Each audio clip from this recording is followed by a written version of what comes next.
ఒక రాజు దేవుని ఆజ్ఞను పూర్తిగా పాటించి ఉంటే ఎస్తేరు గ్రంథంలోని హామాను అనే వ్యక్తి అసలు పుట్టి ఉండేవాడే కాదు.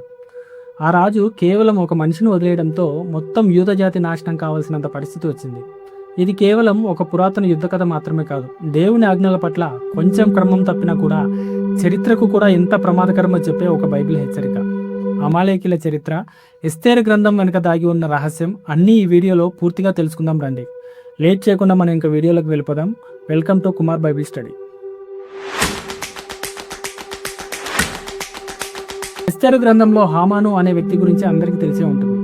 ఎందుకు హామాను యూదులను అంతగా ద్వేషించాడో మీకు తెలుసా?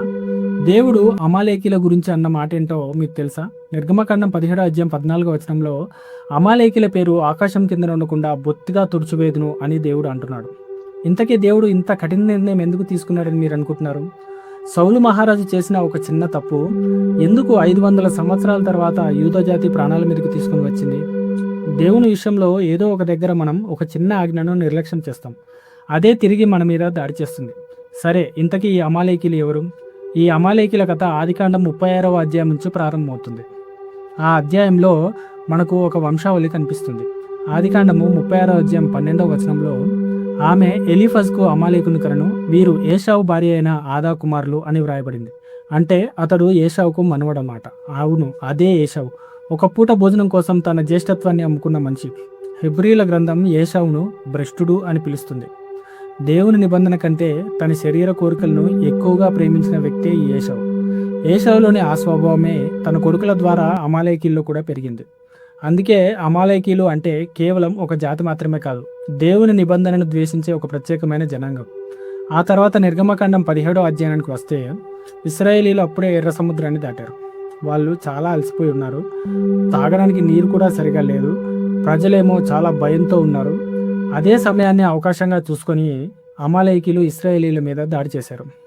వాళ్ళు తమ వంశానికి చెందిన వాళ్ళని అమాలేకీలకు అప్పటికే తెలుసు. దేవుడు ఏర్పరచుకున్న ప్రజలను కూడా అమాలేకీలకు తెలుసు. అయినా కూడా వారి మీద వాళ్ళు దాడి చేశారు. అలాగని వాళ్ళు నేరుగా సైన్యం పైన దాడి చేయలేదు. ద్వితీయోపదేశకాండం 25వ అధ్యాయం ప్రకారం వాళ్ళు వెనకబడిన వారిపైన దాడి చేశారు. అంటే బలహీనుల పైన దాడి చేశారు. వృద్ధులు, పిల్లలు, నడవలేని వారిపైన, సైన్యంలో వెనక ఉండే వారిపైన దాడి చేశారు. ఇది కేవలం వాళ్ళ యుద్ధ వ్యూహం మాత్రమే కాదు, బలహీనులమైన మాత్రమే దాడి చేసే ఒక భయంకరమైన జనాంగం ఈ అమాలేకీలు. దేవుని ప్రజలు బలహీనంగా ఉన్న సమయాన్నే ఎంచుకుంటారు ఈ అమాలేకీలు. అందుకే దేవుడు ఒక కఠిన నిర్ణయం తీసుకున్నాడు. ఆకాశం క్రింద నుండి అమాలేకీల జ్ఞాపకంను పూర్తిగా తుడిచివేదును అని చెప్పేసి దేవుడు అంటున్నాడు. నిర్గమకాండం 17వ అధ్యాయం 14వ దీనికి సంబంధించింది ఉంటుంది. ఆ తర్వాత కొన్ని వందల సంవత్సరాలు గడిచిపోయాయి. 1 సమూయేలు 15వ అధ్యాయంలో దేవుడికి సమయం వచ్చింది. సౌలు ద్వారా ఈ ఆజ్ఞను నెరవేర్చాలనుకున్నాడు. వెంటనే సౌలుకు ఒక ఆజ్ఞ ఇచ్చాడు. కాబట్టి నీవు పోయి కనికరింపక అమాలేకీలను హతం చేయము అని చెప్పి సౌలుకు చెప్తున్నాడు. కానీ ఇక్కడ ఉపయోగించిన పదం హిబ్రూలో చెరం అని ఉంటుంది. అంటే దేవుడే స్వయంగా వాళ్ళని అంతం చేయమని చెప్పాడని, దానికి కారణం దేవుని తీర్పు అని అర్థం. దేవుడు చెప్పినట్లుగా సౌలు యుద్ధానికి వెళ్ళాడు. వారిపైన యుద్ధంలో గెలిచాడు కూడా. కానీ అక్కడ సౌలు ఒక మిస్టేక్ చేశాడు. అదేంటంటే ఆ అమాలేకు రాజైన అగగును వదిలేశాడు. అలాగే మంచి శ్రేష్టమైన ఆ బర్రెలను, మిగిలిన వాటిని తీసుకొని వచ్చాడు. అప్పుడు సౌలు గురించి దేవుడు చెప్పిన మాటలు బైబిల్లో అత్యంత ప్రముఖమైన హెచ్చరికల్లో ఒకటి.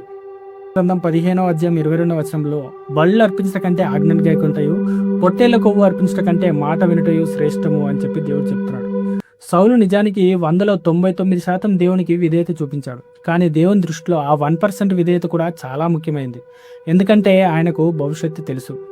ఆ 1% దేవుని మాట విననందుకు దాని ఫలితం 500 సంవత్సరాల తర్వాత వచ్చింది. ఇప్పుడు కథ ఎస్తేరు గ్రంథానికి వస్తుంది. పర్షియా రాజ్యంలో ఒక వ్యక్తి అధికారంలోనికి వచ్చాడు. అతని పేరు హామాను. కానీ బైబిల్లో ఇతనికి ఒక ప్రత్యేకమైన పేరు ఉంది. అదే అగాగీయుడైన హామాన్. అంటే అగగు వంశస్థుడు అనమాట. అవును, సౌలు బ్రతికించి వదిలేసిన ఆ అగగురాజు వంశంలోని వాడే ఈ హామాన్. 500 సంవత్సరాల తర్వాత తిరిగి మళ్ళీ అమాలేకీల వంశం వెలుగులోకి వచ్చింది. ఈ అగగీయుడైన హామాను ఒక ప్రణాళిక రచించాడు. అదేంటంటే ఈ పర్షియా సామ్రాజ్యంలో ఉన్న ప్రతి యూదుడిని చంపేయాలని. పురుషులు, స్త్రీలు, పిల్లలు, వృద్ధులు ఎవరిని వదిలిపెట్టకూడదు. ఇక యూదుల్ని అందరినీ చంపేయాలి, అది కూడా ఒక్కరోజులో అందరినీ నిర్మూలించాలని అనుకున్నాడు. అతను చేసిన ఆ ప్రణాళిక దాదాపు పూర్తిగా నెరవేరినంత పనైంది. ఆజ్ఞలన్నీ వచ్చేసాయి. కానీ అక్కడ సౌలు ఒకవేళ దేవుని ఆజ్ఞను పూర్తిగా అనుసరించి 100% అమాలేకీల్ని అంతం చేసి ఉంటే ఖచ్చితంగా ఇక్కడ హామాను అనే వ్యక్తి ఉండేవాడు కాదు. కానీ సౌలు చేసిన ఆ ఒక్క చిన్న మిస్టేక్ వల్ల చరిత్ర మొత్తం మారిపోయింది చూసారా. మళ్ళీ యూద జాతిని కాపాడడానికి ఎస్తేరు ధైర్యం చేయాల్సి వచ్చింది. ఒకవేళ ఎస్తేరు రాణి కనుక ధైర్యం చేయకపోయి ఉంటే యూద జాతి అంతరించిపోయి ఉండేది. అప్పుడు యూదులు యెరూషలేమునకు తిరిగి వచ్చి ఉండేవారు కాదు. అంటే దావీదు వంశం కూడా కొనసాగేది కాదు. యేసుక్రీస్తు కన్యక గర్భంలో పుట్టాలనే ప్రవచనం కూడా ఎంతో ప్రమాదంలో పడేది. ఇక్కడ చాలామంది యేసుక్రీస్తు ఎలాగైనా రావచ్చు కదా అని అనుకుంటారు. కానీ ఆయన ప్రవచనం ప్రకారం యూద జాతిలో మాత్రమే పుట్టాలి, అది కూడా కన్యక మరియ గర్భంలోనే పుట్టాలి. అంటే యూదులు ఖచ్చితంగా బ్రతికే ఉండాలి. ఇంత పెద్ద చరిత్రను మార్చాల్సిన అవసరం ఎందుకు ఏర్పడిందని మీరు అనుకుంటున్నారు? అదే సౌలు రాజు చేసిన మిస్టేక్. సౌలు రాజు దేవుడు చెప్పిన విధంగా పూర్తిగా చేయలేదు. చూసారా, మన జీవితంలో కూడా ఒక చిన్న ఆజ్ఞనే కదా నిర్లక్ష్యం చేసామని మనం అనుకుంటాం, కానీ అది ఎన్నో తరాలపైన ప్రభావం చూపించవచ్చు. ఒక చరిత్రను మార్చి ఒక గొప్ప ప్రమాదంగా కూడా మారిపోవచ్చు మనం చేసే ఒక చిన్న మిస్టేక్. ఏశావు ఒక్కడు దారి తప్పినందువల్ల అతని కుమారులు ఆ తర్వాత ఆ జాతి మొత్తం చరిత్రకు ఎంతో ఆటంకంగా తయారైంది. దేవుడు ఎంతో మంది ద్వారా అమాలేకుల నుంచి ఇశ్రాయేలీయులను కాపాడాల్సి వచ్చింది. అంటే మన కుటుంబంలో కూడా ఏ ఒక్కరిని కూడా దేవుడి నుండి దూరంగా పోనివ్వకండి. ఎందుకంటే చిన్నప్పటి నుంచి క్రమశిక్షణలోనే పెంచండి. దేవుని ఆజ్ఞల పట్ల భయంతో వాళ్ళని పెంచండి. ఒకవేళ ఆ ఒక్కరు దారి తప్పినా కూడా వాళ్ళు చరిత్రను మార్చేంత ప్రమాదకరంగా కూడా తయారు కావచ్చు. సౌలు రాజు దేవుని ఆజ్ఞను పాటించడంలో విఫలమయ్యాడు, కానీ యేసుక్రీస్తు మాత్రం దేవుని ఆజ్ఞలు పాటించడంలో సంపూర్ణంగా విధేయత చూపించాడు. సౌలు 99% విధేయత చూపించాడు, కానీ యేసుక్రీస్తు 100% పూర్తిగా విధేయత చూపించాడు. శిలువపై ఆయన చెప్పిన మాట అందరికీ తెలిసిందే, చేయుటకు నీవు నాకు ఇచ్చిన పనిని సంపూర్ణంగా నెరవేర్చి ఉన్నాను అంటున్నాడు. అంటే 99% కాదు, 100కి 100% యేసుక్రీస్తు పూర్తి చేశాడు. అందుకే క్రీస్తులో మనకు విజయం ఉంటుంది.